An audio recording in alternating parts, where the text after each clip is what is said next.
안녕하세요.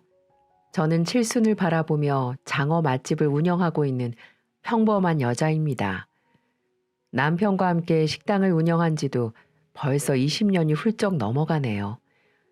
주변에서는 저희 부부를 보면 부창부수라며 부러운 말들을 많이 해줍니다. 왜냐고요? 제 가게로 오는 장어는 남편의 양식장에서 직접 키운 장어로 요리를 하고 있습니다.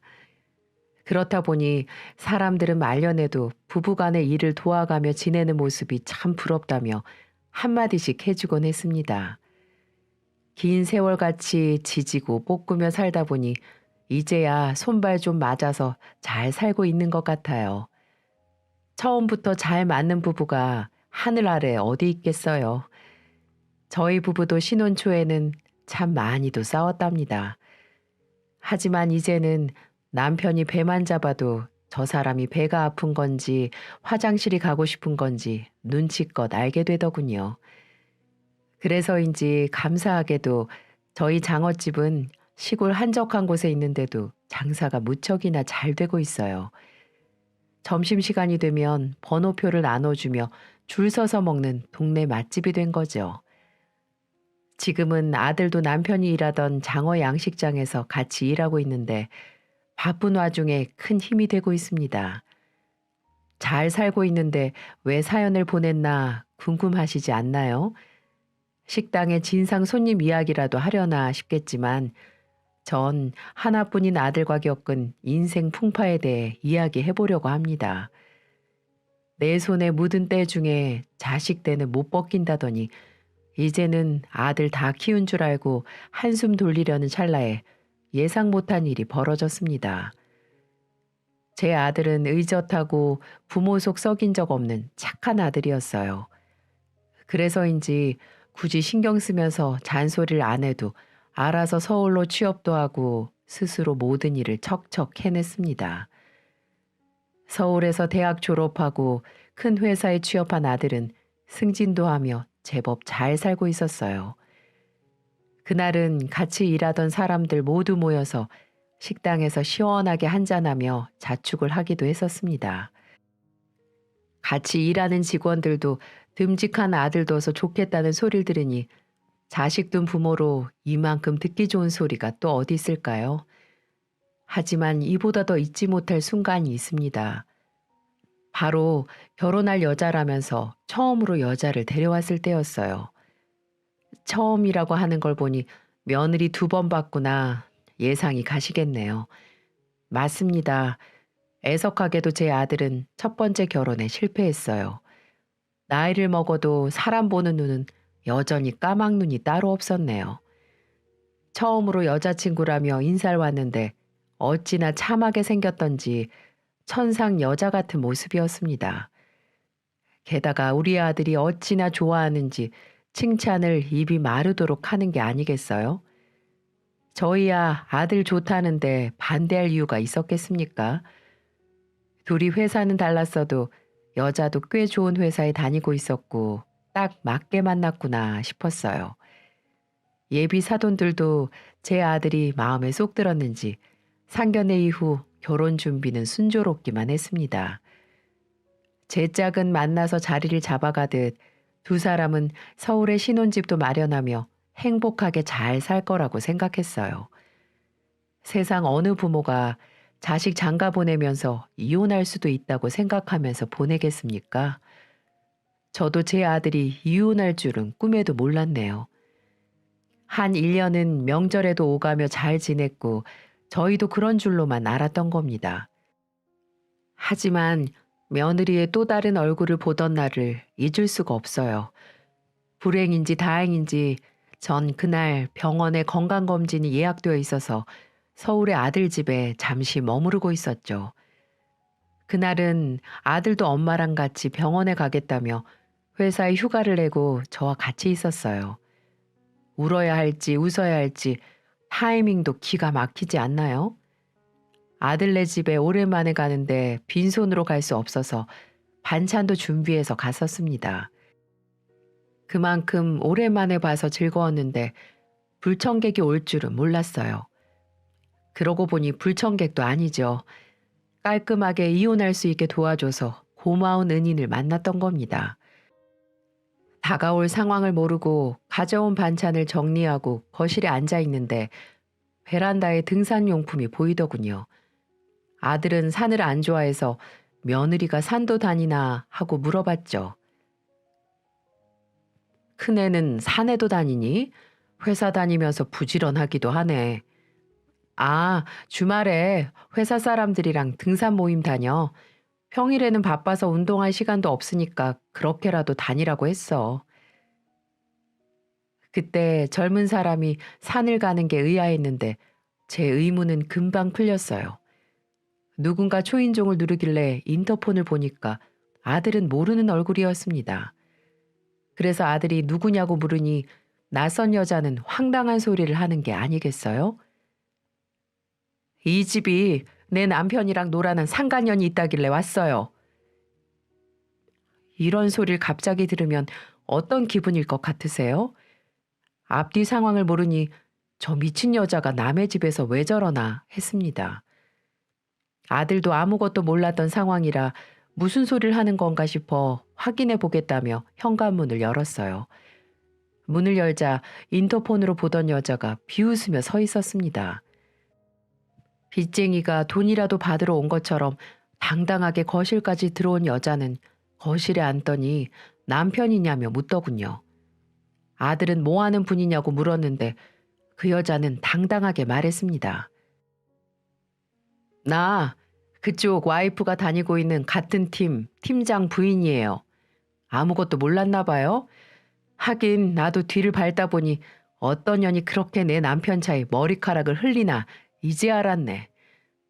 뭔가 오해가 있으신 것 같은데 어머님도 계시니까 일단 제 아내가 오면 자세히 이야기하시죠. 어머님도 며느리가 뭐하고 돌아다니는지 아셔야죠. 제가 흥신소에서 사진을 이렇게 많이 받을 줄 몰랐는데 요즘 화질도 좋아요. 대충 봐도 이 집 며느리구나 하실 거예요. 그 낯선 여자는 가방에서 사진 뭉치를 꺼내 거실 탁자 위에 툭 던졌습니다. 흩어진 사진을 보니 누가 봐도 제 며느리로 보이는 여자와 중년의 남자가 차에서 부둥켜 안고 있는 모습이 보였어요. 제일 기가 막힌 사진이 뭐였는 줄 아세요? 바로 산에서 찍힌 사진이에요. 요즘 산악회 불륜 많다고 TV에서 떠들어도 제 집안에서 벌어질 거라고는 상상도 못했습니다. 저는 구역질이 나올 뻔했어요. 그렇게 참했던 내 며느리가 이런 짓을 하고 다닐 거라고 상상도 못했습니다. 이 상황에 얼굴에 열이 나고 쌍욕이라도 하고 싶었어요. 그 팀장 와이프란 여자는 망연자실한 표정으로 사진을 보고 있는 제 아들을 향해 말했어요.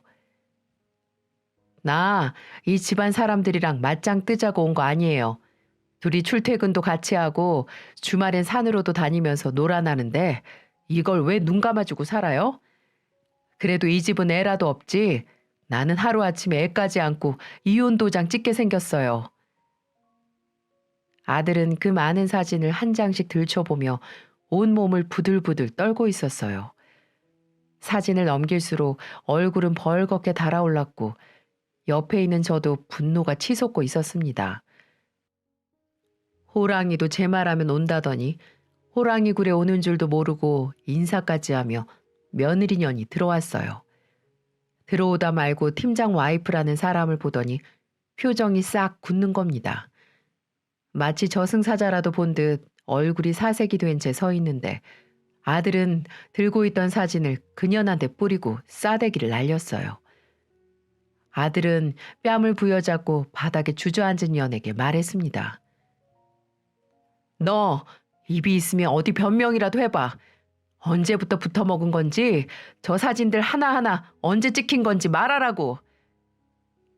이 사단을 만든 장본인이 뭐가 그렇게 서러운지 눈물을 뚝뚝 흘리며 사진을 보는데 갑자기 벌떡 일어나 말하더군요. 그러면서 뚫린 입이라고 한다는 소리가 그 팀장이 먼저 꼬셨어. 나 잘못 없어.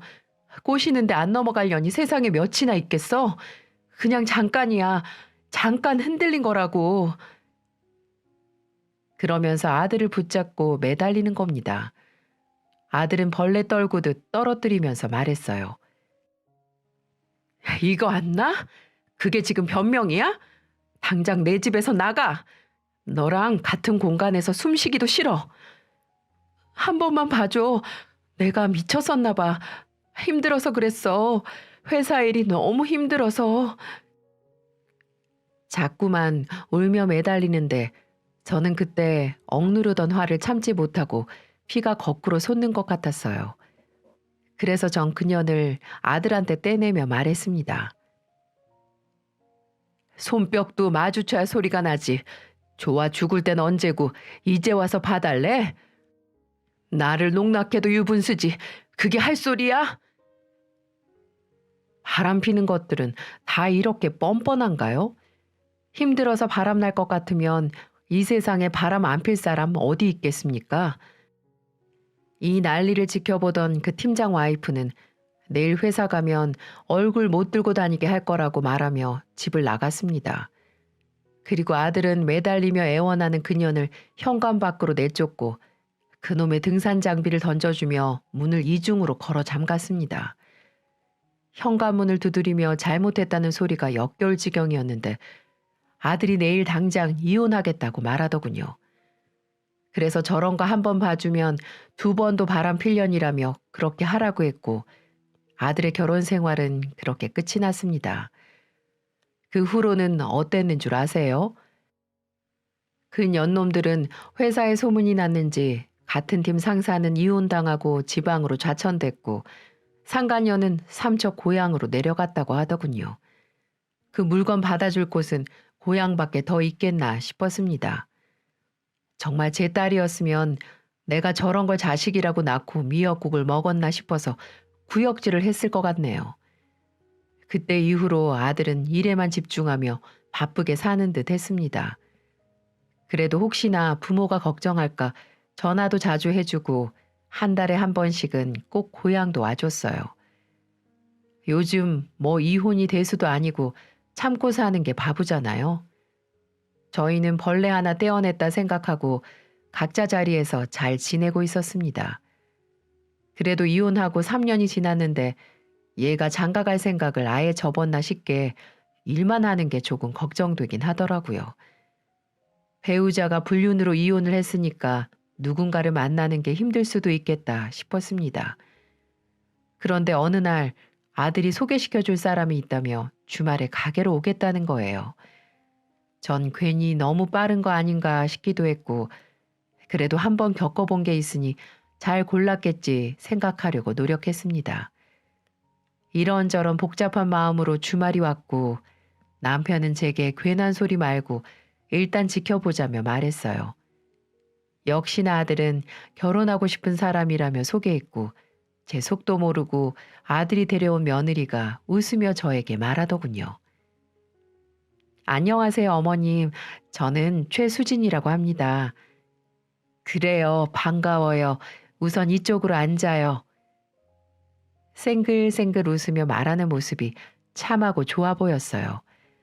하지만 내심 경계되는 마음은 어쩔 수가 없더라고요. 대놓고 반대를 할 수는 없는데 괜히 탐탁지 않았던 것 같아요. 아들의 말을 들어보니 인사 온 여자도 초혼은 아니었고 둘이 비슷한 상황에 있다 보니 이런저런 이야기를 하며 가까워졌다고 했습니다. 그래도 왠지 모를 불안감에 긴가민가 했어요. 저는 대화를 하면서도 시큰둥했고 하룻밤 자고 가겠다는 말에도 그리 기쁘지 않았습니다. 남편도 제 눈치를 봤는지 애써 저녁에 뭘 먹을까 오버스럽게 말하더군요. 마침 점심때라 손님들도 들어오고 저는 일이나 하자며 남편과 일어나려고 했습니다. 그런데 그때 며느리가 벌떡 일어나더니 앞치마를 찾는 게 아니겠어요? 어머님, 제가 할 만한 앞치마 있을까요? 들어오다 보니까 홀서빙 구하시는 것 같은데 제가 주말에 잠깐이라도 일손 도와드릴게요. 제가 대학교 때 식당 서빙 알바하면서 생활비 벌었거든요. 그렇게 말하더니 카운터에 있던 앞치마를 보고는 바로 입으며 주방 이모들에게 인사를 하는 겁니다. 저는 평일 내내 일했는데 나가서 아들이랑 데이트나 하라고 말렸지만 여기 오면서 드라이브 오래 했다며 괜찮다고 손님을 응대했습니다. 홀서빙 알바를 구하던 중이었는데 빨리 구해지질 않아서 애가 타고 있던 와중에 돕겠다고 나서주니까 고맙긴 하더군요. 그날따라 손님이 많아서 힘들었을 텐데 인상 한번 찡그리지 않고 생글생글 부침성 있게 일도 잘했습니다.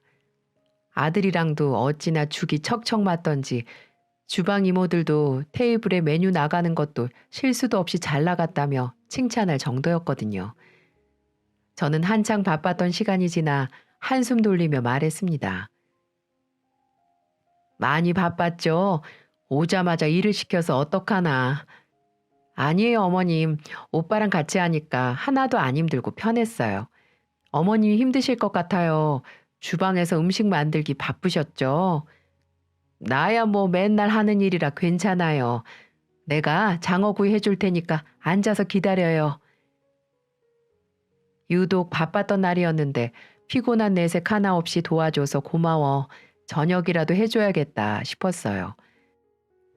그래서 오랜만에 실력 발휘하며 한상 제대로 차려 먹었고 아들은 뭐가 그렇게 좋은지 며느리들 애 앞에 반찬을 끌어주며 자기 밥은 코로 먹는 것 같았습니다.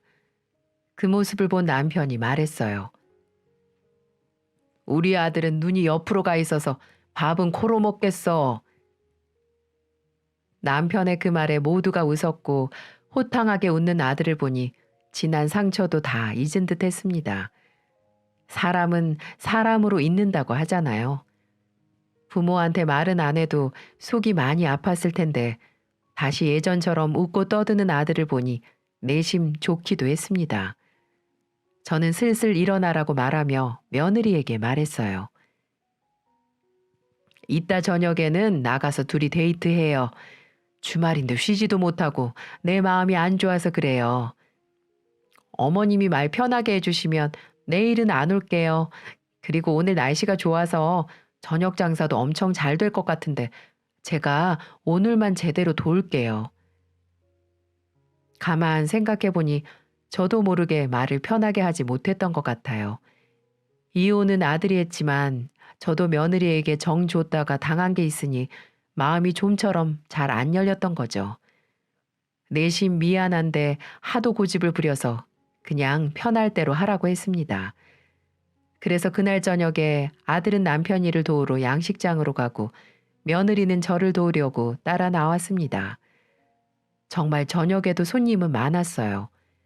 며느리는 그 많은 손님을 번호표에 맞춰가며 자리도 안내하고 아기가 있는 테이블에는 아기 의자, 식기도 미리 다 챙겨 나갔습니다.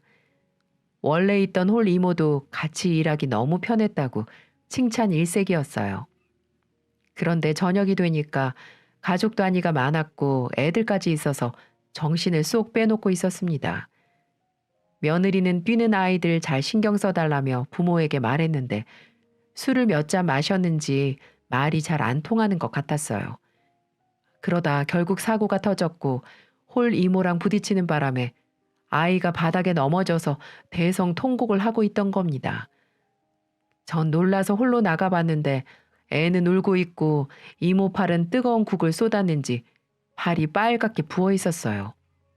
저는 이모에게 얼른 가서 물로 헹구라며 부엌으로 보냈고 아이를 달래고 있는데 아이 부모가 와서 대뜸 소리를 지르더군요.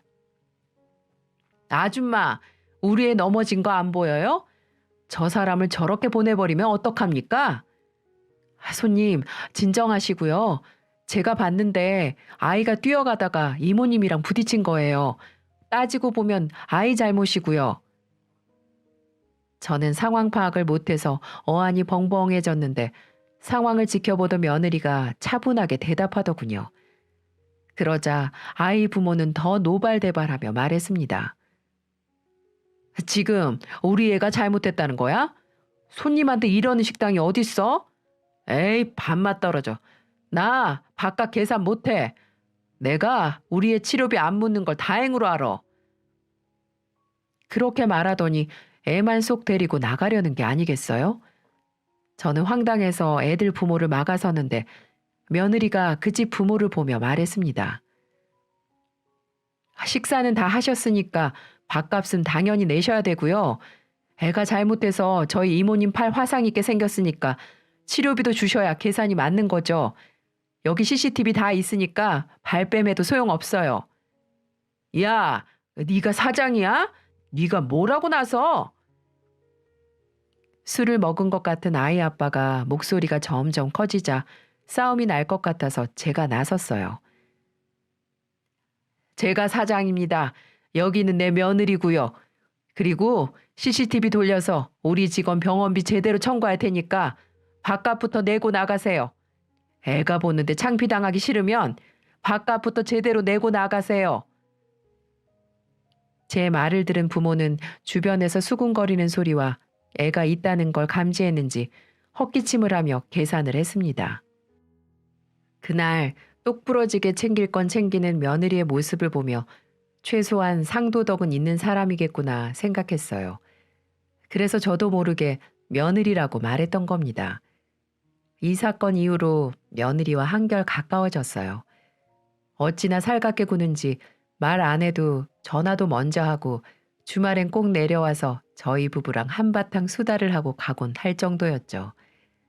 그렇게 부침성 좋게 다가와 주니 저희도 금세 친해질 수 있었어요.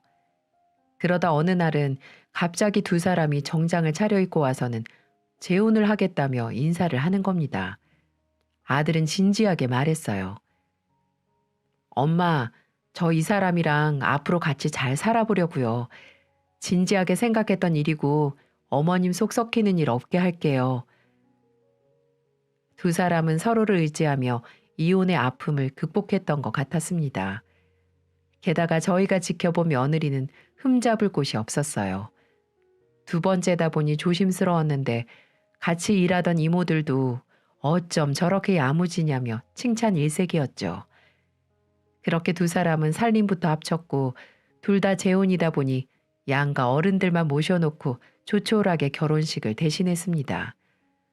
하지만 아무리 조심한다고 우려하던 일을 막을 수는 없더군요. 똑 부러져 보였던 며느리의 본색이 드러나기 시작한 건 그리 긴 시간이 걸리지 않았습니다.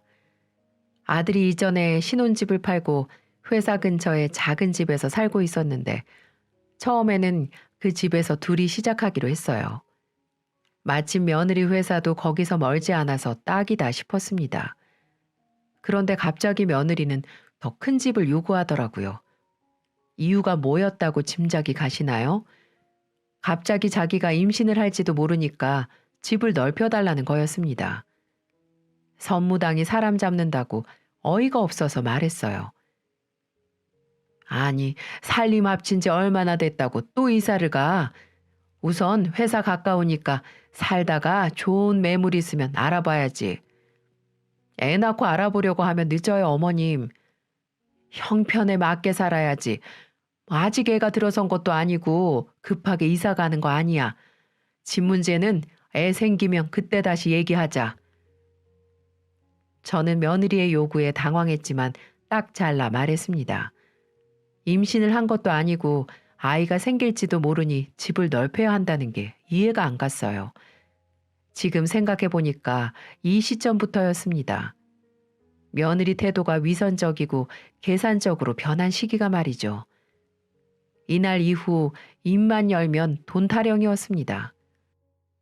그래도 집이 좁아서 그런 건가 싶어 남편과 아들네 집을 보러 가기도 했어요. 당장 해줄 건 아니지만 그래도 뭔가 불편한 게 있으니까 말했나 싶었습니다. 그런데 막상 들어가 보니 둘이 살기에 딱 좋은 크기였어요. 그래서 괜한 투정을 부렸구나 생각하며 아들 부부랑 거실에 둘러앉았는데 며느리 표정이 영 안 좋았습니다. 걱정스러운 마음에 남편이 묻더군요. 아가, 너 무슨 일 있니? 아까 보니까 밥도 잘 못 먹던데. 사실 저희 친정엄마가 몸이 안 좋아서 지금도 병원에 계세요. 갑자기? 무슨 일인데 그래? 남편은 깜짝 놀라서 물었고 눈치를 보니 아들도 몰랐었던 것 같았어요. 며느리 이야기를 들어보니까 친정엄마가 유방암이 의심돼서 치료를 받아야 한다고 하는 겁니다. 저는 걱정스러운 마음에 걱정이 많겠다며 당분간 어머니 간병 잘 해드리라고 말했어요. 그랬더니 며느리는 기다렸다는 듯이 어머님 죄송한데요. 저 3천만 원만 빌려주세요. 이렇게 말하며 우는 겁니다. 돈 3천이 없어서 병원에서 쫓겨나게 생겼다는 거예요. 그래서 저는 우리도 돈 쌓아두고 사는 건 아니니까 통장을 확인해 봐야 되니까 조금만 기다려 달라고 했습니다.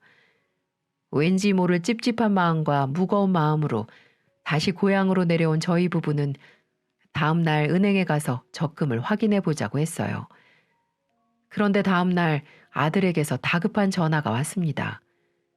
너무 다급한 목소리로 말하길래 식당 밖으로 나와서 받았는데 아들이 한 말을 듣고 전 넋이 나가버렸어요. 아들이 말하기를 이랬어요. 엄마, 돈 안 보내도 될 것 같아. 내가 어제 엄마 아빠 우리 집 오기 전에 장모님이랑 통화를 했었는데 아픈 사람 같지 않았거든. 그래서 오늘 아내 몰래 가봤는데 집에 계시더라고. 왜? 병원에서 쫓겨나신 거야? 아니, 전혀 아프지도 않고 오히려 쌩쌩하셨어. 친구들이랑 모임 다녀오신다고 하셨어. 참 대단하지 않나요? 뻔히 들킬 거짓말을 눈 하나 깜짝 안 하고 할 수 있다는 것도 놀라운데 자기 엄마를 앞세워서 시댁돈 뜯어내려는 게 정말 괘씸해서 화가 나더라고요. 그래서 전 제가 며느리랑 통화해 보겠다며 끊었어요. 그랬더니 적반하장도 유분수지 한다는 말이 글쎄. 사실 친정에 대출금이 많아요. 근데 사실대로 말하면 제가 너무 없이 사는 것 같을까 봐 그렇게 말했던 거예요. 그래도 그렇지 사람 목숨으로 그러면 되니? 우린 정말 큰일이라도 생긴 줄 알았어. 가족들끼리 도울 수 있는 문제를 네가 거짓말로 둘러대니까 우리가 어떻게 널 믿고 돕겠어. 제 말에 며느리는 정말 급해서 그랬다며 사정했지만 전 거절했어요. 사돈한테 전화해서 대출금 있는 거냐며 묻기도 민망하고 그렇다고 차용증을 쓰자니 차라리 돈 거래를 하지 말자 생각했던 겁니다. 그날 이후 며느리는 저에게 돈 빌려달라는 소리를 안 했어요. 혹시나 아들에게 하는 건 아닌가 했는데 그런 소리는 안 했다고 하길래 반성을 하나 싶었습니다. 그런데 며느리의 추악한 민낯은 결국 금방 벗겨지고 말았어요. 그것도 제 식당에서 말이죠. 처음 만났을 때 제 식당에서 전 며느리를 좋게 봤는데 며느리는 제 식당에서 돈 냄새를 맡았던 것 같네요. 어느 날 남편이 갑자기 위암 판정을 받고 치료를 받게 되면서 아들 부부에게 식당을 물려주려고 다짐했었을 때였어요. 서울에서 일하던 두 사람은 사직서를 내고 전라도로 내려왔습니다. 처음에는 좋았어요. 아들 부부도 서울에 있다가 지방으로 내려오니까 한적하고 공기도 좋다며 잘 적응하나 싶었습니다.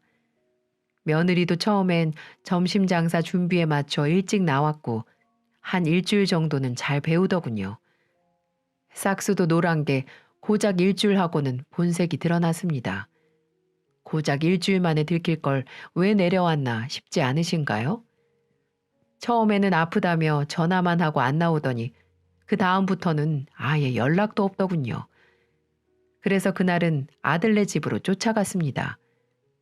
아들은 이미 남편 양식장으로 출근했는데 얘는 거실에 누워서 TV를 보고 있는 게 아니겠어요? 황당해서 물어보니까 한다는 소리가 제가 아침부터 저녁까지 하는 일이 너무 많은데 무일푼으로 일하는 것 같아서 하기 싫어졌어요. 저 회사도 그만두고 왔는데 한 달에 1,000만 원 정도는 주셔야죠. 1,000만 원? 네가 하는 게 뭐가 있어서 그렇게 돈을 많이 줘? 저 대학 나온 고급 인력이에요. 그리고 장차 이 집안 아이 낳을 몸이잖아요. 생활비랑 이것저것 포함한 돈이니까 그렇게 주세요. 정말 황당하지 않나요? 너무나도 당당하게 1,000만 원을 요구하는데 꼴랑 일주일 제대로 일해놓고 저런 터무니없는 소리를 하다니 어이가 없었습니다. 제가 총 맞은 것도 아니고 1,000만 원을 뭘 믿고 저 물건한테 주겠어요? 처음에는 툴툴거리더니 오늘은 이미 일할 마음이 없다고 내일부터 하겠다는 겁니다. 그래서 전 화가 나서 소리쳤습니다. 내 가게 하루 쉬면 매출이 얼마나 왔다 갔다 하는지 알아? 네가 말한 1,000만 원은 우습게 벌고 있어. 네가 계속 이렇게 나오면 나 저 가게 못 물려준다. 알아서 해라. 장사가 장난도 아니고 열고 싶으면 열고 닫고 싶으면 닫을 수 있나요? 저런 거한테 맡기느니 안 주고 그냥 영업 종료하는 게 낫다 싶어서 내질렀습니다. 아들도 아내랑 저랑 있던 일을 들었는지 내일부터는 잘 나갈 거라며 죄송하다고 했어요. 아들한테도 장사가 장난도 아니고 제대로 마음먹고 나오라고 세게 못 박으며 말했습니다. 괜히 아들한테까지 한 소리 했더니 제 마음만 불편하더군요. 결국 다음날 뾰루퉁한 얼굴로 나와서 재료 준비를 하고 점심 장사를 기다리고 있었습니다. 그때 TV에 전원주택 이야기가 나오는데 너무 예쁘더군요. 그래서 저도 모르게 장사 접고 나면 남편이랑 한적한 곳에 주택 짓고 살고 싶다고 말했는데 며느리가 눈을 반짝이는 게 아니겠습니까? 그리고 마치 크게 한 건 잡았다는 듯이 말했어요. 어머님, 정말 잘 생각하셨어요. 안 그래도 저도 저희 엄마 주택으로 모셔드리고 싶더라니까요. 아버님 건강도 생각하셔야 하니까 공기 좋은 곳으로 가셔야죠. 그래서 말인데 이 근처는 푼돈으로도 쉽게 구할 텐데 저 2억만 해주시면 안 돼요? 2억? 너 한동안 잠잠하다 했더니 너 왜 그렇게 돈 타령이야? 저희 친정엄마도 요새 층간소음 때문에 힘들어하기도 하고 나이도 많으신데 주택으로 모시면 좋잖아요. 여기 장사도 잘 된다면서요. 2억만 빌려주시면 제가 갚을게요. 이게 며느리와 시어머니의 대화라는 게 여러분 믿겨지시나요? 당당히 돈을 요구하는 꼴을 보니 돈 냄새 맡고 달려온 하이에나 같았다니까요. 전 듣자 하니 너무 황당해서 말했습니다. 넌 왜 자꾸 친정 문제를 우리랑 해결하려고 하니? 가족이라도 선이 있는 건데 그런 건 네가 개인적으로 해드릴 문제야. 어머님, 제가 여기서 손주도 낳고 살면 친정엄마한테 제대로 신경도 못 쓸 텐데 어머님이 그 정도는 도와주실 수도 있잖아요. 제가 뭐 안 갖겠다는 것도 아니고. 너 아주 막 나가는구나. 손주 누가 낳아달래? 그리고 낳아서 키우면 키우는 거지. 누가 요즘 대를 다진다고 생기지도 않은 애를 들먹여. 저는 손주 낳아주겠다며 아이를 볼모로 자꾸 말하는 꼴을 더 이상 참을 수가 없어서 말했어요. 세상에 어느 엄마가 자기 새끼를 볼모로 돈을 요구하나요? 저는 더 이상 며느리와 말하고 싶지 않아 네 돈 필요 없으니 식당에서 나가라고 했고 잘못했다는 며느리를 매몰차게 쫓아냈습니다. 더 이상 며느리 같지도 않더군요. 또 어디서 잘못된 건가 한탄스러웠는데 그날 저녁 아들과 같이 며느리가 찾아왔습니다. 며느리는 본 척도 안 하고 집으로 가지 뭐하러 왔냐고 말했어요. 그러자 아들이 며느리를 툭 쳤고 며느리는 그제야 짧은 한숨을 쉬더니 입을 열었습니다. 어머님, 제가 생각이 짧았어요. 너무 편하게 대해주셔서 제가 너무 생각 없이 말했던 것 같아요. 죄송해요. 내가 요즘 너한테 실망이 이만저만이 아니야. 내가 너랑 이런 마음으로 계속 같이 일할 수 있겠어? 정말 죄송해요. 다신 안 그럴게요. 어머님이 저를 딸처럼 편하게 해주셔서 제가 막 나갔나 봐요. 제가 앞으로 정말 친딸처럼 어머님한테 잘할게요. 죄송해요. 아들은 이 사람도 반성하고 있다고 말하는데 그 꼴을 보고 더 말하고 싶지 않아서 저는 다 풀리지도 않은 마음을 애써 다독였어요. 아들이 아빠에게 일 배우겠다며 누구보다 더 열심히 일하고 있는데 분란을 만들고 싶지 않았습니다. 그래서 제가 눈 한 번 딱 감고 한 번 더 참을 인을 그리고 있었어요. 자식 이기는 부모 없다고 저는 또 그렇게 아들한테 모르는 척 져줬어요. 하지만 다음날 식당으로 나온 며느리는 정말 사고를 제대로 쳐버렸고 그날 이후 식당 근처는 나오지도 못하게 됐습니다. 그날은 웬일로 제일 먼저 나와서 열심히 준비를 하는 겁니다. 드디어 정신 차렸구나 싶어서 그날은 장사에만 전념하며 오랜만에 최고 매출을 찍었던 날이었어요. 장사를 마치고 같이 일하던 직원들에게 피자도 시켜주고 맥주도 꺼내줬고 전 그날 매출 정산을 하고 있었네요. 카운터에서 정산을 하는데 현금이 안 맞는 겁니다. 아무리 해봐도 포스기에 찍힌 금액이랑 달랐고 은행에 가져가려고 금고에 넣어뒀던 현금도 없더군요. 정말 혹시나 하는 마음으로 CCTV를 돌려봤는데 역시나 범인은 며느리였습니다. 저는 속으로 너 이럴 줄 알았다 싶었죠. 어쩐지 일을 하다 말고도 계산은 자기가 하겠다며 기를 쓰고 갔었습니다. 게다가 손님이 나가면 계산이 왜 그렇게 오래 걸렸나 보니까 현금으로 계산하면 할인해준다며 돈을 본인 계좌로 받기도 하고 아예 카드 대신 현금을 받았던 거예요. 전 다른 직원들 체면이고 뭐고 테이블로 가서 며느리가 먹던 숟가락을 뺏었습니다. 그리고 며느리에게 말했어요. 너 지금 이게 넘어가? 돈 다 뒤로 빼돌리고 뭘 잘했다고 내 식당에서 밥을 먹어? 어머님, 그게 무슨 말씀이세요? 저 아니에요. 내가 다 봤어. 우리 가게 CCTV 네가 모르는 곳에도 많아. 그러면서 핸드폰으로 영상을 들이밀자 의자에서 내려와 무릎을 꿇더군요. 주방 이모도 놀랐는지 왜 그랬냐며 다그쳤고 다른 이모들도 기가 막힌 상황에 먹는 것도 멈추고 다 지켜봤어요. 그 상황에도 그녀는 터진 입이라고 거짓말을 늘어놓았습니다. 손님들이 계속 밥값이 비싸다고 하길래 제가 현금으로 하면 할인해드리겠다고 서비스 차원에서 했던 말이에요. 어차피 저 물려주신다면서요. 그래서 지금부터 고객 관리한 거예요. 어머님, 정말 오해세요. 고객 관리를 뒷돈 빼면서 해? 네 계좌로 이체받은 돈이랑 카운터에서 뺀 현금, 또 금고에서 빼간 돈 다 내놓고 너 내 식당에 다시는 얼씬도 하지 마라. 어머니, 잘못했어요. 저 이대로 가면 남편이랑 또 싸울 수도 있어요. 이거 안 놔? 자꾸 니네 부부 문제를 나한테 떠미는데 네가 알아서 해. 네가 잘하면 싸움이 왜 나고 집안에 분란이 왜 일어나? 네가 저지른 일 네가 해결해. 너 그나마 내가 가족이라고 생각하니까 신고도 안 하고 돈 내놓으라고 곱게 말하는 거야. 당장 다 내놔. 그렇게 말하고 저는 아들에게 전화를 했고 며느리를 데려가라고 했습니다.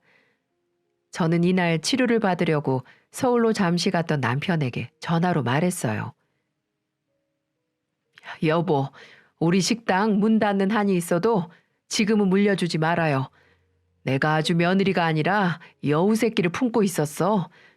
당신은 우선 그렇게만 알고 있고 정리되면 말해줄게요. 제 말에 남편은 알았다며 전화를 끊었고 다음 날 아들 부부네 집으로 갔습니다. 아이의 단판을 지으려고 했죠. 가봤더니 아들은 식탁에서 아침부터 술을 마시고 있는 겁니다. 너무 속이 상해서 술병을 빼앗으며 왜 그러냐고 물었더니 아들이 한숨을 쉬며 말했습니다. 저 사람 임신했대요. 참나. 아이가 생겼으면 기뻐야 하는데 아들 모습을 보니 상황이 좀 이상해 보였어요. 그래서 어제까지도 밥만 잘 먹던 애가 갑자기 무슨 임신이냐며 따져 물었는데 아들의 말은 정말 충격적이었습니다. 내 애기는 아니야. 임신 테스트기가 2줄이라 임신하긴 한 것 같은데 우리 한두 달 새 부부관계를 가진 적도 없고 여기 내려와서 싸우기밖에 안 했는데 어떻게 애가 생겨. 와, 지금 다시 생각해도 내 아들이 엄한 자식 키울 뻔했던 것만 생각하면 제 등골이 다 서늘합니다. 어디서 굴러먹었는지도 모르려니 애를 낳기라도 하면 큰일이니까 시간 더 끌 것도 없이 뒷덜미를 잡으려고 계획을 세웠어요. 마음 같아서는 한 대 치고 싶었는데 누구 애인지 몰라도 임신은 했다니까 때릴 수는 없어서 저도 흥신소를 통해서 알아봤네요. 사람은 같은 실수를 반복하면서 그 안에서 요령을 배운다고 하는데 저도 한 번 당해봤다고 요령을 터득했나 봅니다. 저는 흥신소에 의뢰를 했고 돈은 얼마여도 좋으니 가장 고화질로 최대한 많은 사진을 찍어달라고 부탁했어요. 그리고 며칠 후 제가 받아본 사진은 기겁할 정도였습니다. 글쎄 저 불려씨가 전 남편 사이에 애가 있던 거예요. 여러분 상상이 가세요? 사진을 보니까 전 남편이 애를 데리고 전라도까지 와서 밥을 먹는 모습도 보였고 영락없이 새 식구 단란한 사진을 보니 찢어 죽이고 싶었습니다. 저는 아들을 찾아갔어요. 그리고 사진을 보여주며 말했습니다. 너 인연한테 애가 있었던 거 알고 있었어? 아들은 자긴 정말 몰랐다며 손사래를 쳤고 또 한 번 속았다는 생각에 사진을 구기더군요. 전 아들에게 이런 년 한시도 옆에 더 두지 말자고 잡아 끌며 말했어요. 사기친 놈이 잘못이지 작정하고 덤벼드는데 별 수 있어? 이제라도 알았으면 된 거야. 인연 지금 어딨어? 당장 전라도 땅에 발을 못 붙이게 만들어야지. 아들은 며느리에게 전화를 했고 인연은 친정엄마와 산부인과에 다녀와서 같이 밥을 먹고 있다는 거예요. 근데 전화를 끊을 때 옆에서 애기 소리가 들렸다길래 전 흥신소 직원에게 전화를 했습니다. 지금 며느리 사진 어디서 찍고 계세요? 거기 누구랑 있어요? 사모님, 지금 그때 제가 드렸던 사진 속 남자랑 애랑 같이 밥 먹고 있어요. 그 사모님 식당에서 조금 떨어져 있는데 차 타고 오시면 한 20분이면 도착할 수 있어요. 지금 막 음식 나와서 바로 출발하시면 현장 딱 보겠네요. 저는 전화를 끊고 그 연놈들이 있는 식당으로 갔어요. 가는 동안 우리가 무슨 죄가 있어서 이런 일을 2번이나 겪나 싶었습니다. 저는 아들에게 자책하지 말라며 이 엄마만 믿으라고 말했습니다. 사기꾼 앞에 장사 없다지만 저도 장사로 먹고 산 세월이 있는데 쉽게 당하겠어요? 현장에 가보니까 정말 눈물겹게 다정한 한 가족 같더군요. 그때 유치원생쯤 돼 보이는 애가 자리에서 벌떡 일어나 식당을 뛰어다녔고 전 그 앞을 가로막아 섰습니다. 꼬마는 저랑 부딪히자 자지러지게 울었고 애 울음소리에 며느리년이 뒤를 돌아보고 저를 보고는 귀신을 본 것처럼 놀라더군요. 저는 며느리에게 말했어요. 애들 관리 똑바로 해야지. 이러다가 다치면 내 치료비까지 해줄 돈은 있니? 제 말에 며느리는 말을 더듬었고 저는 말을 끊고 말했어요. 네가 왜 그렇게 돈 타령을 했나 싶어서 내가 알아봤더니 양육비를 보내고 있었다며? 내가 너 이상하다 했어. 또 어디 거짓말 해봐. 증거 다 있는데 무슨 말을 하나 드러나 보게. 어머니, 그게 아니고 이혼은 했는데 애 생일이라서 만난 거예요. 다른 일은 없었어요. 저는 기가 차듯 말했습니다. 지금 누가 애 생일 챙기는 걸로 뭐라고 합니까? 누가 생일로 뭐라고 해? 너 양육비도 보내고 있었다며. 그리고 버젓이 애도 살아있는데 애는 왜 없다고 우리 속여서 결혼한 거야? 전 가방에 있던 사진을 며느리 앞에 던졌어요. 그리고 식당이 떠나가라 큰 소리로 말했습니다. 오늘 애 생일이라고 봤다 쳐. 그럼 이 사진들은 다 어떻게 설명할 거야? 날마다 기념일이었니? 쏟아지는 사진을 본 며느리는 손을 벌벌 떨었고 다 설명하겠다며 횡설수설하기 바빴어요. 어머니, 정말 죄송해요. 제가 죽을 죄를 지었어요. 누가 네 어머님이야? 저는 그 말을 하며 며느리년의 따귀를 때렸어요. 애 앞에서 너무한 거 아니냐고요? 저도 제 아들이랑 왔는데 우리 애 엿을 먹였으면 따귀 정도는 맞아줘야 한다고 생각했어요. 그리고 자기 자식 귀한 줄 알면 남의 자식도 귀한 줄 알아야죠. 전 그날 우리 아들 앞길 막으려던 그년의 뺨을 때리며 고소장을 던졌습니다. 그리고 한마디 해줬어요. 너랑 나 이제 며느리 시어머니 아니고 원고랑 피고야. 법정에서 싸우자 이제. 내가 너 절도죄에다 이혼 소송 걸어서 위자료까지 다 받아낼 테니까 너 잘하는 서빙 알바 앞으로 열심히 해봐. 애 앞에서 창피한 줄도 모르고 매달리던 년을 보자 화가 치솟는데 갑자기 제 아들에게 달려가서 말하는 겁니다. 오빠가 전라도에서 살자고 했잖아. 그럼 나 책임져야지. 나 회사도 그만뒀는데. 내가 그만두라고 했어? 너 그전부터 그만두고 싶다고 징징거리다가 네 발로 걸어 나온 거잖아. 일하기 싫어 죽겠다고 네 발로 나올 때는 언제고 내 탓을 해? 아들도 울고불고 사정하는 연을 떨쳐내며 그 식당을 나왔습니다. 그런데 누구 애를 임신했는 줄 아세요? 바로 전 남편의 아이였습니다. 이혼하고도 붙어 먹을 거면 둘이서 계속 끼리끼리 살아야지 누구 앞길을 막나요? 이런 걸 초장에 잡아서 떼낸 게 다행이다 싶었습니다. 그날 이후로 남편도 나서서 법정 소송을 도왔고 같이 일하던 직원들도 모두 증인으로 출석해줘서 저희는 완전히 승소를 했어요. 이혼 소송도 아들에게 더 유리할 수밖에 없었습니다. 증거도 증인도 많아서 복잡할 건 없었지만 문제는 그년에게는 경제적인 여유가 없던 게 문제였어요. 하지만 저는 그년이 그동안 제 식당에서 야금야금 빼가던 돈마저 열심히 받아내고 있습니다. 요즘은 정말 살 것 같아요. 남편 치료도 점점 호전되고 있고 가게도 다시 직원을 뽑아서 잘 돌아가고 있습니다. 양식장 일은 아들이 아빠보다도 더 잘 배우고 있어요. 알터니가 빠진 듯 제 속이 다 시원합니다. 100세 시대인데 제가 식당 일 못할 게 뭐가 있겠어요? 눈 감고도 할 정도로 능숙한 손놀림으로 일하고 있답니다. 참, 그리고 그년이 입만 열면 찾던 친정엄마란 사람도 저희 식당까지 와서 사과했어요. 말이 사과지 소송을 취하해달라는 말이었는데 전 어림도 없다고 돌아가라고 했습니다. 애까지 숨기며 결혼할 때 같이 입 맞추고 상견례까지 해놓고 자기는 몰랐다는 게 말이 된다고 생각하세요? 나 참 어이가 없어서 두 모녀가 나란히 입만 열면 거짓말이라 저는 못 믿겠다며 굵은 소금 쳐서 내쫓았습니다. 이미 벌어진 실수 안에서 너무 오래 머무르지만 않으면 인생 별거 없더군요. 인생 짧고도 긴데 실수만 생각하긴 너무 짧지 않은가요? 이 좋은 세상 안 좋은 일에 붙들려 있지 말고 힘든 순간 지나면 좋은 날도 금세 올 거라고 다독이면서 힘내봐요. 그러다 보면 나한테 이렇게 좋은 일만 생겨도 되나 싶은 날도 있을 겁니다.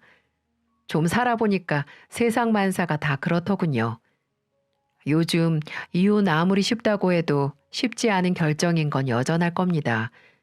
그럴수록 부모가 중심을 잡고 객관적으로 봐주면 다 견뎌집니다. 그러니까 혹시 어려운 결정 앞에 있으시다면 제 이야기를 들으시고 작은 실마리라도 찾으셨으면 좋겠네요. 길고 긴 사연 들어주셔서 감사합니다. 모두 장어처럼 활력 잃지 않는 활기찬 봄 즐기시길 바랄게요.